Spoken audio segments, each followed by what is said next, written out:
Alright, another one-take rapid strategy video thing. Not planned out at all. So, we have factoring. Now, I know you probably already know how to do factoring.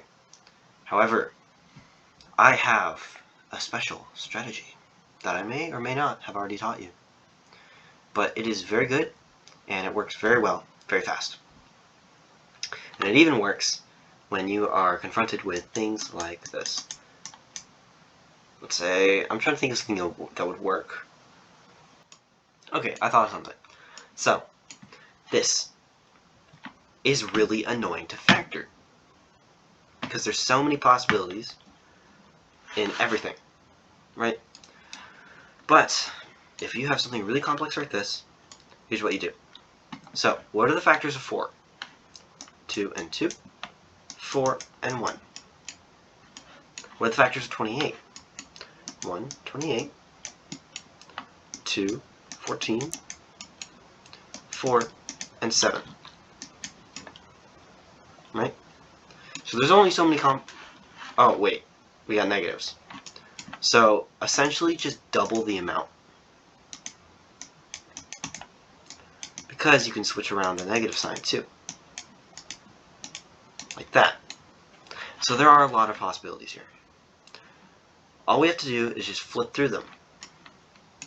Let's just say 2 and 2. Because we could do 2x, 2x. I just do 2, but the idea is that 2x times 2x, they go up to make 4x squared. Right? And then same here. We're going to take some factors. So let's do negative 2, 14. Right? And let's try these. So multiply across. You get... We're just trying to make it so that if we multiply across, we get negative 4x, and we get plus 28x. Now, obviously, that isn't even close to 9x, so we're going to try again. Right? So let's try switch to negative. Right? So 4x minus 28x, still nowhere near. Okay, so maybe it isn't that. So we're going to switch these up. Let's do 4 and 7. At some degree, you have to just try stuff. And it's going to be annoying, but you have to. Let's try negative 4 and 7. 2 times negative 4, negative 8x. 2 times 7 is 14x. Now we're getting a lot closer, but we're still not there yet. So, okay.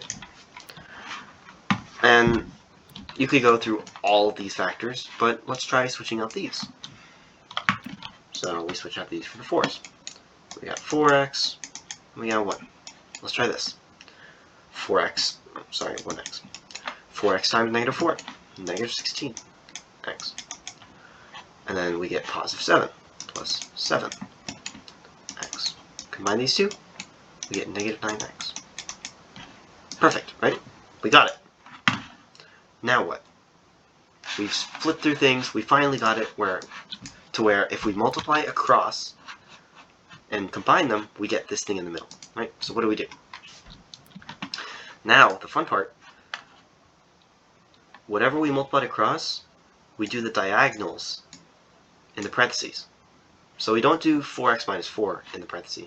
We do 4x diagonal plus 7. Same on the other side. 1x diagonal negative 4. And that's how you would factor that. For a simpler problem, it would look pretty similar. X minus 20. Right? So you'd have x, There's no other way you can have this. And then let's do, I don't know, 2 and negative 10.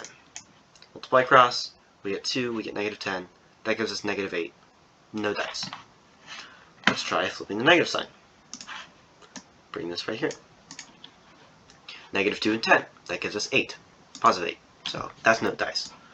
Let's try 4 and 5. So we have 4 and negative 5. So we have negative 5 and 4. That gives us negative 1. We're really close.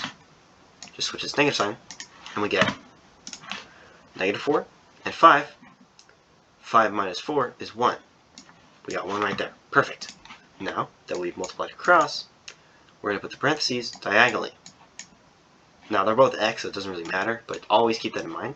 Parentheses are diagonal. X plus 5, x minus 4.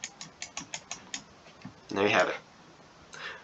If you want more examples on this, I can give you that, but just try this out. Look up factoring problems, try it out. It's really simple, and once you get it worked into your arsenal, it'll do wonders for you. But yeah, I hope this helped you.